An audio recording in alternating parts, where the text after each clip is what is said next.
Hello दोस्तों, welcome to engineering.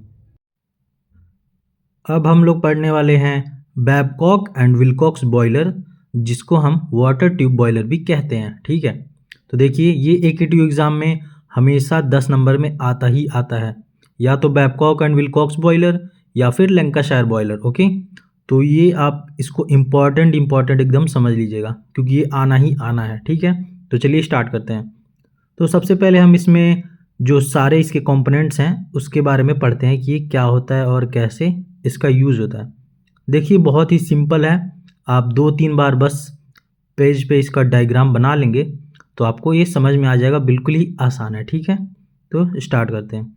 सबसे पहला है हमारा ड्रम। तो ड्रम का इस बॉयलर में क्या यूज़ है, चलिए बताते हैं आपको। आप लोग डायग्राम में देख पा रहे होंगे, सबसे ऊपर जो हॉरिजेंटल सिलेंडर लगा हुआ है ये होता है हमारा बॉयलर का ड्रम। ठीक है, यहीं पे हमारा स्टीम और वाटर सेपरेट होता है। ठीक है, स्टीम हमारा ऊपर साइड में कलेक्ट होता है और नीचे हमारा वाटर रहता है। ठीक है, जो कि मेन स्टॉप वाल्व से बाहर जाती है। अगर आप और सिंपल लाइन में समझिए तो ड्रम का बस इतना काम है कि ये स्टोर करता है और सेपरेट करता है, ठीक है, स्टीम को। दूसरा हमारा है डाउन टेक हेडर। क्या होता है, ओके, तो देखिए यहाँ पे राइट साइड में नीचे लिखा है DTH, ये हमारा हुआ डाउन टेक हेडर। तो ये जो ट्यूब लगी हैं तो इसमें क्या होता है कि जो ड्रम से पानी नीचे आता है, ठीक है, तो कोल्ड वाटर को ये नीचे ले जाता है और ये वाटर को ट्यूब्स में डिस्ट्रीब्यूट करता है। बस वाटर ट्यूब देखिए, जो ये इंक्लाइंड पोजीशन में जो छोटी छोटी जो ट्यूब्स लगी होती हैं, ठीक है, इसमें हमारा होता है वाटर फ्लो करता है। ठीक है, ऊपर से नीचे साइड में ये वाटर फ्लो करता है। और जो गैस होती हैं फ्लू गैसेस, ये नीचे से ऊपर फ्लो करती हैं वर्टिकल पोजीशन में। ओके, तो स्टीम आपका होता है, स्टीम या फिर वाटर आपका होता है इन छोटे छोटे ट्यूब्स में, और आपके बाहर सराउंडिंग में गैसेस होती हैं, फ्लू गैसेस। ओके, फिर चौथा पॉइंट है हमारा बैफल प्लेट्स। देखिए ये जो एरो ऐसे बना हुआ है, BP लिखा हुआ है, ये होता है हमारा बैफल प्लेट्स। इसका सिर्फ इतना काम होता है कि ये जो फ्लू गैसेस निकलती हैं नीचे से, उसको ये कंट्रोल करता है, उसको जिगजैग मोशन में पाथ दिखाता है कि ये यहाँ से ऐसे ऐसे जाएगा, ताकि जो प्रॉपर ट्यूब्स लगी हैं वो हीट हो सके। तो बैफल प्लेट सिर्फ इतना काम होता है कि हीट ट्रांसफ़र ज़्यादा हो सके और फ्यूल इफ़िशियंसी इम्प्रूव हो। ठीक है, पांचवा है हमारा फर्नेस, या फिर उसको कह सकते हैं आप ग्रेट। तो यहाँ देखिए नीचे G लिखा हुआ है, यहाँ पे हमारा ग्रेट होता है। तो यहीं पे हम कोल या फिर कह सकते हैं फ्यूल को जलाते हैं हम लोग। ठीक है, और ग्रेट का क्या होता है, फ्यूल को सपोर्ट करता है। तो यहाँ से जब जब यहाँ पे जो फ्लू गैसेस बर्न होती हैं तो यहीं से फ्लू गैसेस ऊपर से पास करती हैं बैफल प्लेट के थ्रू, और सारे जो इंक्लाइन ट्यूब्स लगे हैं उनको हीट करते हैं, ताकि उनके अंदर जो वाटर है वो गर्म हो सके और जिससे स्टीम जनरेट हो सके। ठीक है, छठा पॉइंट है हमारा फायर डोर। तो देखिए ये साइड में लेफ्ट साइड में FD लिखा हुआ है, ये हमारा होता है फायर डोर। तो यहीं से हम कोल या फिर फ्यूल को फीड करते हैं, ओपनिंग ये होता है एक तरह का, और यहाँ से आप इंस्पेक्शन या फिर क्लीनिंग के भी काम आता है। तो ये हमारा होता है फायर डोर। ठीक है, नेक्स्ट है हमारा डोर्स। तो डोर्स क्या होता है कि बॉयलर के अंदर क्लीनिंग या फिर मेंटेनेंस के लिए काम आता है, और यहाँ से जो पार्टिकल होते हैं ऐश या फिर जो सूट होता है उसको रिमूव करने में हेल्प करती है। आठवां पॉइंट है हमारा मड कलेक्टर। मड कलेक्टर मतलब कीचड़ जहाँ पे कलेक्ट होते हैं, या फिर और सारे जो पार्टिकल्स होते हैं, ऐश, मड, इम्प्योरिटीज़, ये हमारे बॉयलर के सबसे निचले हिस्से में कलेक्ट होते हैं। ये सबसे लोएस्ट पार्ट में होता है। ठीक है, जहाँ पे हम इम्प्योरिटी, मड, ऐश को कलेक्ट करते हैं। ये बहुत ही इम्पॉर्टेंट पार्ट होता है बॉयलर का। ठीक है, जो कि बॉयलर को डैमेज होने से बचाता है। नौवां पॉइंट है हमारा वाटर लेवल इंडिकेटर। ये भी हमारा बहुत ही इम्पॉर्टेंट पार्ट्स है किसी भी बॉयलर का।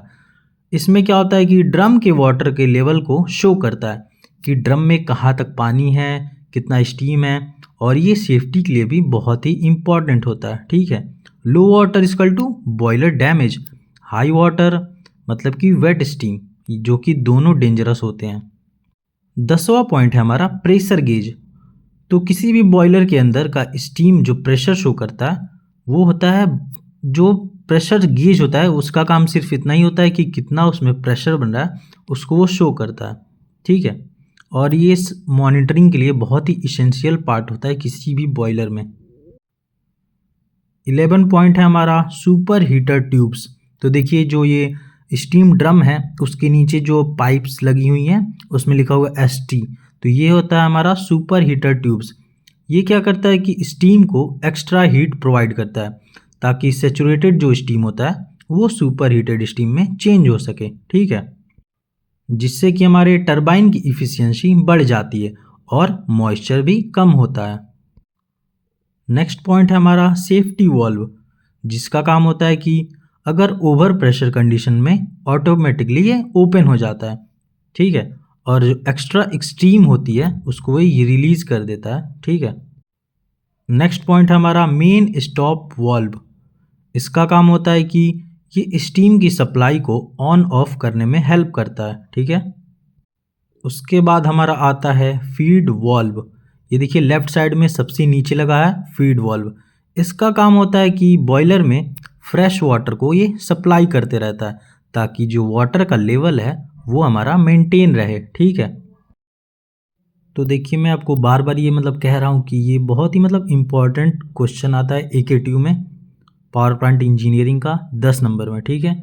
या तो ये सेक्शन B में भी हो सकता है या फिर ये सेक्शन C में भी हो सकता है। तो ये आपको छोड़ना तो बिल्कुल नहीं है क्योंकि ये सारे एग्ज़ाम में आता है।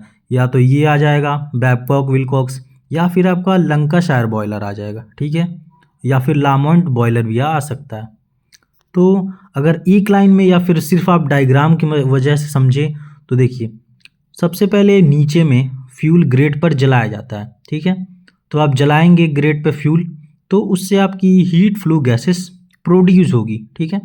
तो वो हीट फ्लू गैसेस आपकी नीचे से ऐसे ऊपर उठते हुए जो ये इंक्लाइन ट्यूब्स लगी हुई हैं जिसके अंदर वाटर सर्कुलेट हो रहा है बॉयलर से, ठीक है।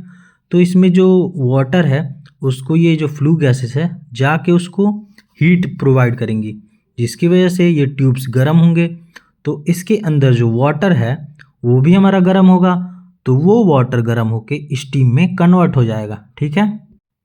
फिर वो स्टीम ऊपर जाके जो ये ट्यूब है उसमें जाके कलेक्ट हो जाएगा ड्रम में, और फिर वो वहाँ से कलेक्ट होके स्टॉप वाल्व से पास होती रहती है जहाँ उसको सप्लाई करना है, ठीक है। तो अब हम लोग देखेंगे कि ये जो हमारा बैबकॉक विलकॉक्स बॉयलर है जिसको हम वाटर ट्यूब बॉयलर भी कहते हैं, तो ये कैसे काम करता है, ओके। तो देखिए मैं फिर से आपको बता दे रहा हूँ कि जो जितने मैंने आपको कंपोनेंट्स बताए हैं इसमें, इसको भी आप 2-2 3-3 लाइन करके लिख देंगे अगर आपको कंपोनेंट्स के नाम याद हैं तब। तो आपको देखिए 10 नंबर का क्वेश्चन है तो कम से कम आपको 2 पेज या 2.5 पेज तो आपको लिखना ही लिखना पड़ेगा, तभी आपको 10 नंबर मिल सकते हैं। और डायग्राम आपका एकदम नीट एंड क्लीन होना चाहिए, ठीक है, क्योंकि एग्जामिनर ज़्यादा आपकी जो थ्योरेटिकल है उस पर ना ध्यान देकर आपके डायग्राम पे ज़्यादा फोकस करेगी, और उस पे जो आप कंपोनेंट्स लिखे रहते हैं साइड में एरो करके वो भी आप सही सही लिखिएगा, जिससे कि अगर वो एक ही दो आंसर पढ़े तो उसको पता चल जाए कि हाँ जो ये लड़का है उसको पता है, तो वो फिर उसी हिसाब से सारे आंसर को वो चेक करने लगता है, ठीक है। तो चलिए स्टार्ट करते हैं इसकी वर्किंग क्या होती है। तो ये तो आपको पता ही है कि बैबकॉक एंड विलकॉक्स बॉयलर है, ये एक वाटर ट्यूब बॉयलर है जो कि वाटर ट्यूब्स के अंदर फ्लो करते हैं और हॉट गैसेस बाहर से पास करके स्टीम जनरेट करती हैं, ठीक है। तो सबसे पहले वाटर एंट्री करती है फीड पंप के थ्रू वाटर स्टीम ड्रम में। ये आप देख रहे होंगे सबसे ऊपर जो ड्रम लगा है ये आपका है वाटर स्टीम ड्रम, जिसमें बॉयलर के सबसे टॉप पर होता है ये। फिर उसके बाद वहाँ से जो आपकी वाटर है वो डाउन कमर फ्लो या फिर डाउन टेक हेडर से वहाँ से नीचे फ्लो करती हैं, ओके। फिर जो हमारी वाटर होती हैं वो जो ये इंक्लाइन ट्यूब्स लगी हुई हैं उसमें वो फ्लो करते हुए नीचे आती हैं जो कि ड्रम से हमारे कनेक्ट होते हैं। फिर सबसे नीचे आप देखेंगे ग्रेट होता है जहाँ पे फ्यूल का कंबशन होता है, जिसकी वजह से फ्यूल बर्न होके high temperature hot flue gases provide करती हैं या फिर जनरेट करती हैं। फिर वो hot flue gases baffle plate के थ्रू ऊपर से जिग जैग मोशन में सप्लाई होता है, ताकि वो जो इंक्लाइन ट्यूब्स लगी हैं उसको हीट कर सके और जिससे प्रॉपर वाटर स्टीम में कन्वर्ट हो सके। फिर स्टीम बनने के बाद वापस से वो स्टीम वाटर ड्रम में चली जाती है और जो वाटर रहता है वो ट्यूब्स में ही रहता है। फिर ड्रम में क्या होता है कि जो हैवी वाटर रहती है वो नीचे सेटल हो जाती है और जो ड्राई स्टीम होता है वो उसमें ऊपर कलेक्ट हो जाता है। उसके बाद ये ड्राई स्टीम क्या करती है, सुपर हीटर ट्यूब्स की मदद से ऊपर जाती है, तो इसकी वजह से इसका टेम्परेचर और भी बढ़ जाता है। और फाइनली जो ये सुपर हीटेड स्टीम होती है वो मेन स्टॉप वाल्व के थ्रू टरबाइन या फिर जिस इंडस्ट्री में उसको यूज करना है वहाँ सप्लाई की जाती है और ये प्रोसेस कंटिन्यूसली रिपीट होते रहता है। बस इतना ही काम है बैबकॉक और विलकॉक्स बॉयलर या फिर वाटर ट्यूब बॉयलर का। ठीक है, तो अगर आपको समझ में आ रहा है तो कम से कम एक लाइक कर दीजिए और अपने दोस्तों के साथ शेयर कर दीजिए। और अगर आपको इससे रिलेटेड और भी टॉपिक चाहिए तो कमेंट में टॉपिक्स का नाम लिखें। ओके।